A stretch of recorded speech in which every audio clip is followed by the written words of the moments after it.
എത്ര സമ്പാദിച്ചിട്ടും എത്ര കഷ്ടപ്പെട്ടിട്ടും കയ്യിൽ പൈസ നിൽക്കുന്നില്ല. അക്കൗണ്ടിലേക്ക് സാലറി ക്രെഡിറ്റ് ആവും, അടുത്ത ദിവസം തന്നെ അത് പല വഴിക്കും പോകും. ഇതാണ് ഇന്ന് പല ആളുകളുടെ അല്ല ഭൂരിപക്ഷം വരുന്ന ആളുകളുടെ അവസ്ഥ. ഇതിനെപ്പറ്റി പറയുമ്പോൾ ആദ്യം ഓർമ്മ വരുന്നത്, നിങ്ങൾ ചില കാർട്ടൂണുകളിലോ അല്ലെങ്കിൽ ചില വീഡിയോകളിലോ ഒക്കെ കണ്ടു കാണും, ഒരു ഹാംസ്റ്റർ ഒരു വീലിൽ കിടന്ന് ഇങ്ങനെ ഓടുന്നൊരു വീഡിയോ. അപ്പോൾ ആ ഹാംസ്റ്റർ എത്ര സ്പീഡിൽ ഓടിയാലും അത് നിൽക്കുന്ന സ്ഥലത്തു നിന്ന് 1 സെന്റിമീറ്റർ പോലും അത് മുന്നോട്ട് നീങ്ങുന്നില്ല, 1 ഇഞ്ച് പോലും അത് മുന്നോട്ട് നീങ്ങുന്നില്ല. അത് ആ ഒരു വീലിനകത്ത് തന്നെ കിടന്ന് ഓടുകയാണ്. നമ്മൾ സമ്പാദിക്കുന്നുണ്ട്, നമ്മൾ പൈസ ഉണ്ടാക്കുന്നുണ്ട്, നമ്മൾ ഓടുന്നുണ്ട്, നമ്മൾ കഷ്ടപ്പെടുന്നുണ്ട്, പക്ഷേ ഫിനാൻഷ്യലി നമുക്ക് ഒരു ഇമ്പ്രൂവ്മെൻറ്റും ഉണ്ടാകുന്നില്ല. നമ്മൾ നിന്ന സ്ഥലത്ത് തന്നെ നിൽക്കുകയാണ്, വരുന്ന പൈസ എല്ലാം ഇങ്ങനെ പോയിക്കൊണ്ടിരിക്കുകയാണ്. അപ്പം നമുക്ക് ജീവിതത്തിൽ മുന്നോട്ട് പോകണമെങ്കിൽ, ഇപ്പം മനുഷ്യരുമായിട്ടൊന്ന് കമ്പയർ ചെയ്ത് പറയുകയാണെങ്കിൽ, ഒരു ട്രെഡ്മില്ല്, അപ്പോൾ നമ്മൾ ആ ട്രെഡ്മില്ല് എത്ര കിടന്ന് ഓടിക്കൊണ്ടിരുന്നാലും നമ്മൾ എവിടെയാണോ ട്രെഡ്മില്ല് നിൽക്കുന്നത് അവിടെ ആയിരിക്കും നമ്മൾ നിൽക്കുന്നത്. നമ്മൾ ഒരു ഇഞ്ച് പോലും നമ്മൾ മുന്നോട്ട് പോകില്ല. അപ്പോൾ നമുക്ക് ജീവിതത്തിൽ മുന്നോട്ട് പോകണമെങ്കിൽ നമ്മൾ ഈ ട്രെഡ്മില്ലിൽ നിന്ന് ഇറങ്ങി നടക്കണം. ഈ ട്രെഡ്മില്ലിൽ നിന്ന് ഇറങ്ങി നടന്നാൽ മാത്രമേ നമുക്ക് ജീവിതത്തിൽ മുന്നോട്ട് പോകാനും നമ്മൾ ഉദ്ദേശിക്കുന്ന സ്ഥലത്ത് എത്താനും സാധിക്കുള്ളൂ. അതിന് നമുക്ക് ആദ്യം വേണ്ടത് ഫിനാൻഷ്യൽ ഡിസിപ്ലിനാണ്. ഒന്നാമത്തെ കാര്യം, നമ്മൾ പലപ്പോഴും നമ്മുടെ ജീവിതത്തിൽ നമുക്ക് ആവശ്യമുള്ള കാര്യങ്ങളിലല്ല പൈസ ചെലവഴിക്കുന്നത്. നമുക്ക് ഒരാവശ്യമില്ലാത്ത കാര്യങ്ങളിലായിരിക്കും നമ്മുടെ വരുമാനത്തിന് നല്ലൊരു ഭാഗം പോകുന്നത്. അതിന് ഒരുപാട് കാരണങ്ങളുണ്ട്. ഒന്ന് social media pressure, 2 society pressure. Social media pressure എന്ന് പറയുമ്പോൾ ഏറ്റവും കൂടുതൽ ഇന്നത്തെ ഒരു പുതുതലമുറയ്ക്കാണ് അത് ഏറ്റവും കൂടുതൽ അത് ബാധിക്കുന്നത്. 20,000 രൂപ സാലറി ഉള്ള ആളും 1.5 ലക്ഷം രൂപ കൊടുത്ത് iPhone 15 Pro Max വാങ്ങിക്കും. കാരണം ആ സോഷ്യൽ മീഡിയ പ്രഷറാണ്. തനിക്ക് ചുറ്റുമുള്ള ആളുകളെല്ലാം അങ്ങനെയുള്ള വസ്തുക്കൾ ഉപയോഗിച്ച് അങ്ങനെയുള്ള പോസ്റ്റുകൾ ചെയ്യുന്നു. അപ്പോൾ നമ്മൾ അതിനനുസരിച്ച് അപ്ഗ്രേഡ് ആയില്ലെങ്കിൽ നമുക്ക് സോഷ്യൽ മീഡിയയിൽ അല്ലെങ്കിൽ നമുക്ക് സൊസൈറ്റിയിൽ ഒരു വില ഉണ്ടാവില്ല എന്നുള്ളൊരു പേടിയാണ് നമ്മൾ ഇതൊക്കെ ചെയ്യാൻ പ്രേരിപ്പിക്കുന്നത്. പക്ഷേ ഇതിൻ്റെയൊക്കെ ഫലം എന്ന് പറയുന്നത് എടുത്താൽ തീരാത്ത കടങ്ങളും എടുത്താൽ തീരാത്ത EMI ആണ്. ഇപ്പോൾ ചിലപ്പോൾ ഇയാൾക്ക് ഈ iPhone 15 Pro Maxൻ്റെ ഒരു ആവശ്യം ഉണ്ടാവില്ല.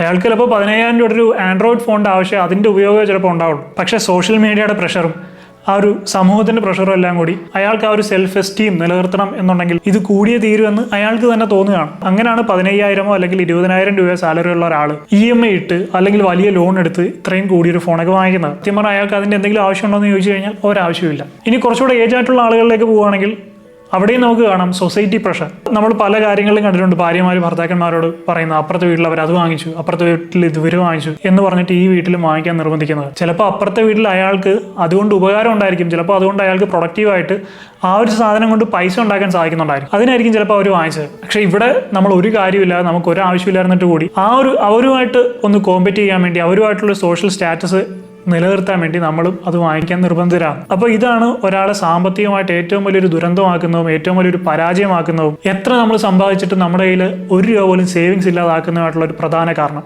നമ്മളെ തന്നെ നമ്മൾ മറ്റുള്ളവരുമായിട്ട് കമ്പയർ ചെയ്തുകൊണ്ടിരിക്കുക, നമ്മൾ കോമ്പറ്റ് ചെയ്തുകൊണ്ടിരിക്കുക. ഈ അനാവശ്യമായിട്ടുള്ള ഈ കോമ്പറ്റീഷൻ മൈൻഡ് എന്ന് പറയുന്നത് നമ്മൾ ഏറ്റവും വലിയൊരു കുഴിയെ കൊണ്ട് ചാടിക്കുന്ന കാര്യമാണ്. നമ്മുടെ ജീവിതത്തിൽ ആവശ്യമില്ലാത്ത നമുക്ക് വേണ്ടാത്ത കാര്യങ്ങളും കൂടി നമ്മൾ വാങ്ങിക്കാൻ നിർബന്ധിതരാകും. അപ്പുറത്തെ വീട്ടിൽ താമസിക്കുന്നവർ 65 ഇഞ്ചിൻ്റെ TV വാങ്ങിച്ചു, അതുകൊണ്ട് നമ്മൾ ഇവിടെ അവരുമായിട്ട് കോമ്പറ്റ്, അവർ 65 വാങ്ങിച്ചു, അപ്പോൾ നമുക്ക് വാങ്ങിക്കണം എന്ന് പറഞ്ഞാൽ നമ്മൾ കോമ്പറ്റ് ചെയ്യാൻ വേണ്ടി നമ്മളും വാങ്ങിക്കും. ചിലപ്പോൾ അയാളുടെ ലിവിംഗ് റൂം എന്ന് പറയുന്നത് അത്രയും വലിയൊരു ലിവിംഗ് റൂം ആയിരിക്കും, അപ്പോൾ അതിലിരുന്ന് കാണാൻ വേണ്ടിയിട്ടായിരിക്കും അത്രയും വലിയ TV വാങ്ങിച്ചത്. നമ്മുടെ കുറച്ചുകൂടെ ചെറിയൊരു ലിവിംഗ് റൂമാണ്, നമുക്ക് ശരിക്കും പറഞ്ഞാൽ 43 ഇഞ്ച് TVയുടെ ആവശ്യമുള്ളൂ, പക്ഷേ അയാളുമായിട്ട് കോമ്പറ്റ് ചെയ്യാൻ വേണ്ടി 65 വാങ്ങിക്കും. അപ്പോൾ എക്സ്ട്രാ ചിലപ്പോൾ ഒരു 20,000 25,000 അവിടെ ലോസാണ്. അപ്പോൾ നമ്മുടെ ആവശ്യങ്ങൾ എന്താണോ അതിനുവേണ്ടി മാത്രം ചിലവഴിക്കുക.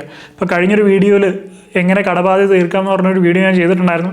അത് കാണാത്ത ആളുകൾക്ക് വേണ്ടി ഞാൻ മുകളിൽ ഐ ബട്ടണിൽ കൊടുത്തേക്കാം, അതൊന്ന് കാണാൻ ശ്രമിക്കുക. അപ്പോൾ അതിനകത്ത് ഞാൻ പറഞ്ഞ ഒരു 50-30-20 റൂള് പറഞ്ഞിട്ടുണ്ടായിരുന്നു.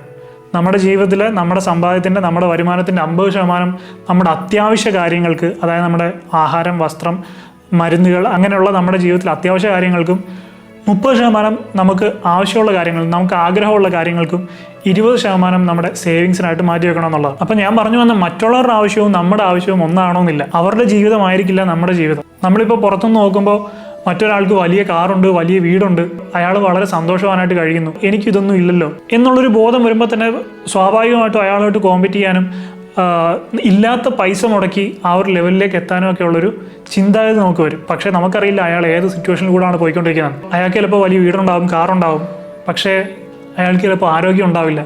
അയാൾ ദിവസവും മരുന്ന് കഴിച്ചുകൊണ്ടിരിക്കുകയായിരിക്കും, ചിലപ്പോൾ ഷുഗർ ഉണ്ടാവും, ഇൻസുലിൻ എടുത്തുകൊണ്ടിരിക്കുകയായിരിക്കും. അപ്പോൾ പുറമേ നിന്ന് കാണുന്ന പോലെ അല്ല ഒരാളുടെ ജീവിതം.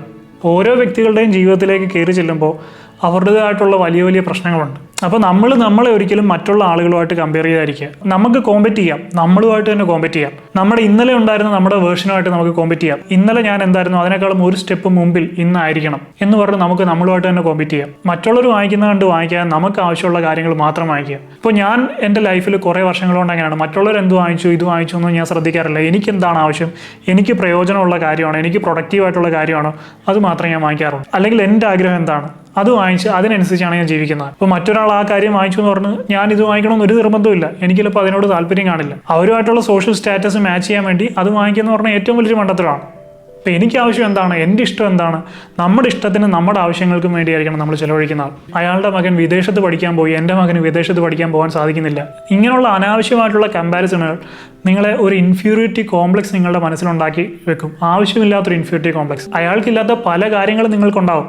നിങ്ങൾക്ക് സമാധാനം ഉണ്ടാവും, നല്ലൊരു ഫാമിലി ഉണ്ടാവും.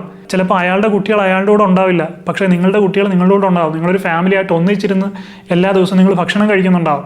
എല്ലാ ആൾക്കാരും തുല്യരല്ല, നമുക്കെല്ലാം കൂടി ഒരുമിച്ച് കിട്ടില്ല. അങ്ങനെയുള്ള പല ഇൻഫീരിയോറിറ്റി കോംപ്ലക്സ് നമ്മുടെ മനസമാധാനം നശിപ്പിക്കുകയും അനാവശ്യമായിട്ടുള്ള കാര്യങ്ങളിൽ പൈസ ചെലവഴിക്കാൻ നമ്മളെ പ്രേരിപ്പിക്കുകയും ചെയ്യും. മറ്റൊരു കാര്യം പറയുകയാണെങ്കിൽ, അല്ലെങ്കിൽ തന്നെ നമ്മുടെ ജീവിതത്തിൽ ആവശ്യങ്ങൾ കൂടി വരുള്ളൂ. ആദ്യം നമുക്ക് തോന്നും, ഇപ്പോൾ ടീനേജേഴ്സിൻ്റെ കാര്യമാണെങ്കിൽ ആദ്യം നമുക്ക് തോന്നും ഒരു ഫോൺ വാങ്ങിച്ചു കഴിഞ്ഞാൽ ഞാൻ സന്തോഷവാനായി, എല്ലാം കിട്ടി. ഫോൺ വാങ്ങിച്ച അടുത്ത സെക്കൻഡിൽ അടുത്ത ആവശ്യം നമ്മുടെ മനസ്സിലേക്ക് വരും, ഒരു ബൈക്ക് വാങ്ങിക്കണം. അടുത്ത സെക്കൻഡിൽ അടുത്ത ആവശ്യം നമ്മുടെ മനസ്സിലേക്ക് വരും, ചിലപ്പോൾ ഒരു പ്ലേ സ്റ്റേഷൻ വാങ്ങിക്കണം. അടുത്ത ആവശ്യം വരും ഒരു TV വാങ്ങിക്കണം. അടുത്ത ആവശ്യം വരും കാറ് വാങ്ങിക്കണം. ആവശ്യങ്ങൾ ഇങ്ങനെ വന്നുകൊണ്ടേയിരിക്കും. ഈ വരുന്ന ഒരു അർജിനെ കൺട്രോൾ ചെയ്യാൻ നമ്മൾ പഠിക്കണം. ഒരു കാര്യം നമ്മുടെ അത്യാവശ്യമാണോ ആവശ്യമാണോ അനാവശ്യമാണോ എന്ന് തിരിച്ചറിയാനുള്ള ആ ഒരു സെൻസിബിലിറ്റി ഉണ്ടാവണം. എന്നാൽ മാത്രമേ ഒരാൾക്ക് ജീവിതത്തിൽ ഫിനാൻഷ്യൽ ഡിസിപ്ലിൻ ഉണ്ടാക്കിയെടുക്കാനും ഫിനാൻഷ്യലി മുന്നേറാനും സാധിക്കും.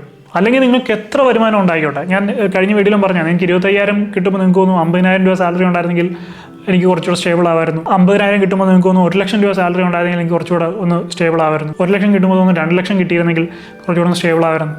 ഒരിക്കലും നിങ്ങൾക്ക് നിങ്ങളുടെ ജീവിതത്തിൽ പൈസ തികയില്ല. എന്നും നിങ്ങൾക്ക് കടബാധ്യത മാത്രമായിരിക്കും. അതുകൊണ്ട് അതിനെ ആ ഒരു അനാവശ്യ കാര്യങ്ങളിലേക്കുള്ള പൈസ ചെലവഴിക്കാനുള്ള നമ്മുടെ ആ ഒരു അർജിനെ കൺട്രോൾ ചെയ്യാൻ പഠിക്കണം. ആവശ്യങ്ങളിലേക്ക് പൈസ ചെലവഴിക്കുക. അപ്പോൾ ഇങ്ങനെയുള്ള കാര്യങ്ങളെല്ലാം നമ്മുടെ പൈസ പല വഴിക്ക് പോയിട്ട് എനിക്കൊന്നും സമ്പാദിക്കാൻ കഴിയുന്നില്ല, എനിക്കൊന്നും ഉണ്ടാക്കാൻ കഴിയുന്നില്ല, എനിക്ക് 5 പൈസയുടെ സമ്പാദ്യമില്ല എന്ന് പറഞ്ഞ് നമ്മൾ കരഞ്ഞിട്ട് ഒരു കാര്യമില്ല. ഇപ്പോൾ തുടക്കക്കാരി, ഇപ്പോൾ നിങ്ങൾ നിങ്ങളുടെ ലൈഫിൻ്റെ ഏർലി സ്റ്റേജസിലാണെങ്കിൽ, ഇപ്പോൾ നിങ്ങളൊരു 20s to 30s ആ റേഞ്ചിലൊക്കെ ആണെങ്കിൽ, ആദ്യം കുറച്ച് നാളത്തേക്ക് നിങ്ങൾ നിങ്ങളുടെ ആവശ്യങ്ങളെ, നിങ്ങളുടെ ആ ഒരു വാങ്ങിക്കാനുള്ള ആവശ്യങ്ങളൊന്ന് സാക്രിഫൈസ് ചെയ്യണം. എന്നാൽ മാത്രമേ ഭാവിയിൽ നിങ്ങൾക്കൊരു സമ്പാദ്യം ഉണ്ടാവുള്ളൂ. ഒരു ചെറിയ എക്സാമ്പിളിലൂടെ പറഞ്ഞു തരികയാണെങ്കിൽ, ഒരാൾക്ക് കുറേ വിത്ത് കിട്ടി. ഇപ്പോൾ ഒരു 100 വിത്ത് കിട്ടിയെന്നിരിക്കുക. അപ്പോൾ അയാൾ അപ്പോഴത്തെ ഒരു വിശപ്പിന് അതിൽ നിന്ന് കുറച്ച് വിത്ത് എടുത്ത് കഴിച്ചു. വിത്ത് കഴിച്ചപ്പോൾ എന്തോ ആ വിത്തിന് നല്ല ടേസ്റ്റ് ഉണ്ടായിരുന്നു. അയാൾ വിശപ്പടങ്ങിയിട്ടും വീണ്ടും ആയിരിക്കുന്ന വിത്തിൽ നിന്ന് എടുത്ത് കഴിക്കാൻ തുടങ്ങി. അപ്പോൾ കുറച്ച് കഴിഞ്ഞപ്പോൾ ഈ ഉണ്ടായിരുന്ന വിത്തുകളെല്ലാം തീർന്നു. പിന്നീട് അയാളുടെ കയ്യിൽ ഒന്നുമില്ല. അതേസമയം മറ്റൊരാൾ, അയാൾക്കും ഈ 100 വിത്ത് തന്നെ കൊടുത്തു. അയാൾ അപ്പോഴത്തെ വിശപ്പ് മാറ്റാൻ വേണ്ടി അതിൽ നിന്ന് കുറച്ചെടുത്ത് കഴിച്ചു. ബാക്കി അയാൾ നട്ടുവെച്ചു. 5-10 വർഷം കഴിഞ്ഞപ്പോൾ ആ വിത്തുകളെല്ലാം മരങ്ങളായി. ആ മരത്തിൽ നിറയെ പഴങ്ങളായി. അയാൾക്ക് അയാളുടെ വിശപ്പ് മതിയാവോളവും ആഗ്രഹം തീരുവോളവും കഴിക്കാനുള്ള പഴങ്ങൾ കഴിച്ചിട്ടും പിന്നെയും ഒരുപാട് പഴങ്ങൾ ബാക്കി വന്നു. അയാൾക്ക് അത് വിറ്റ് കാശാക്കാൻ സാധിച്ചു. വീണ്ടും അയാൾ നട്ടു. അയാൾക്ക് അങ്ങനെ വലിയൊരു തോട്ടം തന്നെ ഉണ്ടായി. അപ്പോൾ നിങ്ങളുടെ ജീവിതത്തിൻ്റെ ഈ തുടക്ക സമയത്ത് നിങ്ങൾ അനാവശ്യമായിട്ട് ചിലവഴിക്കുന്ന ഓരോ പൈസയും നാളെ നിങ്ങളുടെ ജീവിതത്തിൽ നിങ്ങൾക്ക് ആ ഒരു വലിയൊരു നേട്ടം ഉണ്ടാക്കി തരുന്ന മരങ്ങളാണ് ഇല്ലാതാവുന്നത്. അപ്പോൾ ജീവിതത്തിൻ്റെ കരിയറിൻ്റെ തുടക്ക സമയത്ത് അർജസിനെ കുറേ ഒന്ന് കൺട്രോൾ ചെയ്യുക. എന്നാൽ മാത്രമേ നാളെ സുരക്ഷിതമായിട്ടുള്ള സാമ്പത്തിക ജീവിതം ഉണ്ടാവുള്ളൂ. ഇപ്പോൾ കുറച്ചൊന്ന് കൺട്രോൾ ചെയ്ത് കഴിഞ്ഞാൽ ഇപ്പോൾ നമ്മൾ അനുഭവിക്കുന്ന ഒരു 10 ഇരട്ടി ഭാവിയിൽ നമുക്ക് എൻജോയ് ചെയ്യാൻ സാധിക്കും. അപ്പോൾ ഇപ്പോൾ നിങ്ങൾ ഒട്ടും എൻജോയ് ചെയ്യണമെന്നല്ല ഞാൻ പറയുന്നത്. അതാ ഞാൻ പറഞ്ഞത്, നിങ്ങൾ വിശപ്പിന് മാത്രം കഴിക്കുക, അല്ല വിശപ്പ് കഴിഞ്ഞിട്ടും വീണ്ടും അതിൽ നിന്ന് എടുത്ത് കഴിക്കുക എന്ന് പറഞ്ഞാൽ ഭാവിയിലെ നിങ്ങളുടെ സമ്പാദ്യം നശിപ്പിക്കുന്ന കാര്യമാണ്. ചില ഫിനാൻഷ്യൽ ഇൻഫ്ലുവൻസേഴ്സ് ഒക്കെ പറയുന്ന പോലെ നിങ്ങളെല്ലാം മാറ്റി വെക്കുക, നിങ്ങളെല്ലാം സാക്രിഫൈസ് ചെയ്യുക, നിങ്ങളൊരു ഷർട്ട് പോലും വാങ്ങിച്ചിട്ടരുത് എന്നൊക്കെ പറയുന്ന കുറേ പേരുണ്ടാകും. ഞാൻ ഒരിക്കലും അതിനോട് യോജിക്കുന്ന ഒരാളല്ല. നമുക്ക് ചില പ്രായങ്ങളിൽ ചെയ്യാൻ കഴിയുന്ന ചില കാര്യങ്ങളുണ്ട്. അത് ആ പ്രായത്തിൽ മാത്രമേ ചെയ്യാൻ സാധിക്കുള്ളൂ. ഇപ്പോൾ 3 വീലിലൊരു സൈക്കിൾ ചവിട്ടുക എന്നുള്ളത് നമുക്ക് 2 വയസ്സോ 3 വയസ്സോ ഉള്ളപ്പോൾ ഒരു ആഗ്രഹമായിരിക്കും. അപ്പോൾ അത് സാധിക്കാതെ 30 വയസ്സായിട്ട് സാധിക്കാമെന്ന് പറഞ്ഞ് മാറ്റി വെച്ച് കഴിഞ്ഞാൽ അതൊരിക്കലും നടക്കുന്നതല്ല. ചില ആളുകളുണ്ട് എല്ലാം അങ്ങനെ മാറ്റി വെച്ച് അങ്ങനെ ചെയ്യുന്നത്. അപ്പോൾ ഒന്നെങ്കിൽ ആശാൻ്റെ നെഞ്ചത്ത് അല്ലെ കളരിക്ക് പുറത്തെന്ന് പറയുന്ന പോലെ അങ്ങനെ ആവരുത്. ഇതിൻ്റെ ഇടയിൽ സ്റ്റേബിൾ ആയിട്ടുള്ള സ്ഥലത്ത് വേണം നമ്മൾ നിൽക്കാൻ. നമുക്ക് ഓരോ ഏജിലും ചെയ്യാൻ സാധിക്കുന്ന ഒരു കാര്യങ്ങളുണ്ട്, ഓരോ ഏജിലും എൻജോയ് ചെയ്യാൻ പറ്റുന്ന കാര്യങ്ങളുണ്ട്. അതൊക്കെ ആ ഏജിൽ തന്നെ ചെയ്യുക. അതൊക്കെ നമ്മുടെ ബാക്കി വരുന്നത് മാറ്റി വെക്കുക, ബാക്കി വരുന്നത് സേവിങ്സിനായിട്ട് മാറ്റി വെക്കുക. ഒരുപാട് ധാരാളിത്തവും കാണിക്കാൻ പാടില്ല. തീരെ പിശുക്കനായിട്ട് കയ്യിൽ പൈസ വെച്ചുകൊണ്ട് ഒരു നല്ല വസ്ത്രം പോലും വാങ്ങിച്ച് ധരിക്കാത്ത അത്ര ദരിദ്രനായിട്ട് ജീവിക്കാനും പാടില്ല. അതും വലിയൊരു മിസ്റ്റേക്കാണ്. കാരണം ചിലപ്പോൾ അയാൾ 60 വയസ്സാകുമ്പോൾ ജീവിതം എൻജോയ് ചെയ്യാമെന്ന് വിചാരിച്ചിട്ട് 30 വയസ്സിൽ അയാൾക്ക് ചെയ്യേണ്ട ഒന്നും ചെയ്യാതെ അയാൾ ഒരു കീറിയ ഷർട്ടും പാൻറ്റും ഒക്കെ ഇട്ട് ഒരു ദരിദ്രനായിട്ട് ജീവിച്ച് 35 വയസ്സിൽ അയാൾ മരിച്ചു പോയി കഴിഞ്ഞാൽ എന്ത് ചെയ്യും? അതുകൊണ്ട് ഒരു പ്രയോജനമില്ല. അപ്പോൾ തീരെ ദരിദ്രനാവാതിരിക്കുക. നമുക്ക് ആ ഒരു പ്രായത്തിൽ എൻജോയ് ചെയ്യാൻ സാധിക്കുന്ന കാര്യങ്ങൾ ആ ഒരു പ്രായത്തിൽ ചെയ്യുക. ബാക്കി വരുന്നത് നാളത്തേക്ക് മാറ്റി വെക്കുക. അപ്പോൾ എല്ലാവരും ചെയ്യേണ്ട ഒരു കാര്യമാണ് ഇൻവെസ്റ്റിംഗ് എന്ന് പറയുന്നത്. നിങ്ങൾ നിങ്ങളുടെ സമ്പാദ്യത്തിൻ്റെ ഒരു 20% മാസം ഇൻവെസ്റ്റ് ചെയ്യുക.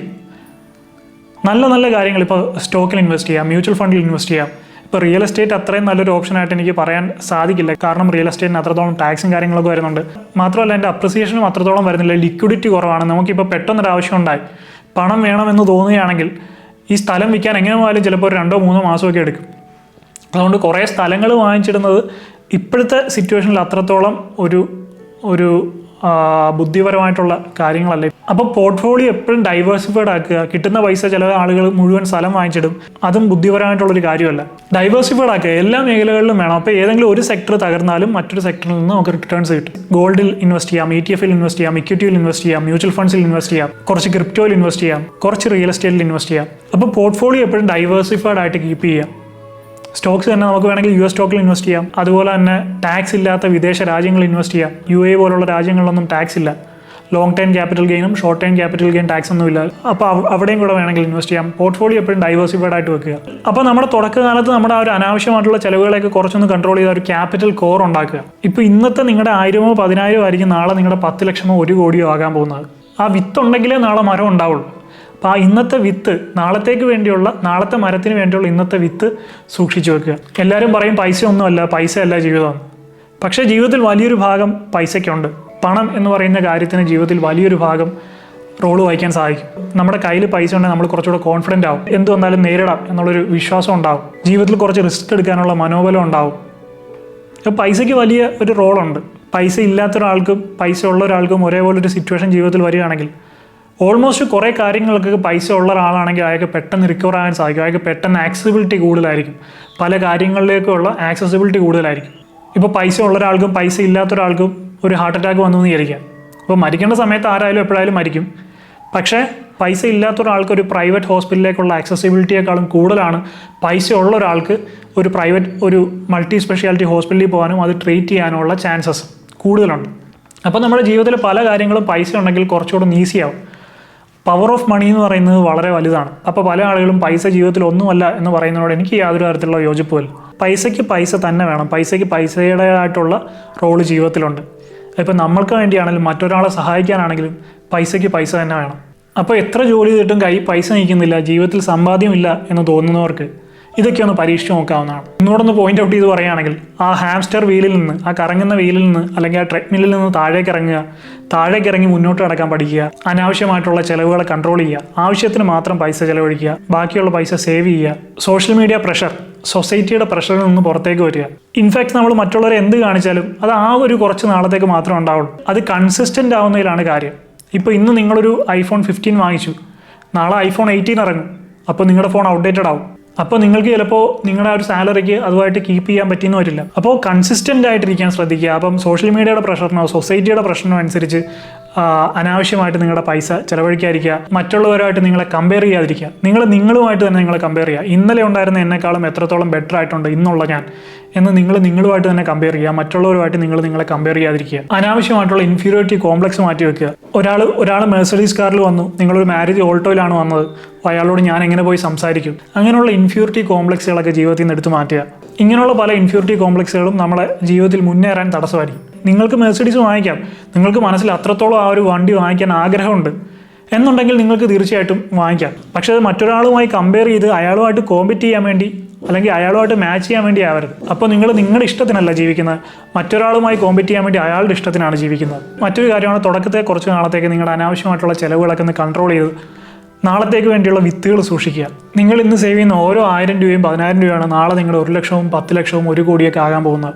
അപ്പോൾ ഈ ഒരു കാര്യങ്ങളൊക്കെ ജീവിതത്തിൽ ശ്രദ്ധിച്ച് നിങ്ങളുടെ ഫിനാൻഷ്യൽ സ്റ്റെബിലിറ്റി മെച്ചപ്പെടുത്തുക, സാമ്പത്തിക ഭദ്രത ഉണ്ടാക്കിയെടുക്കുക.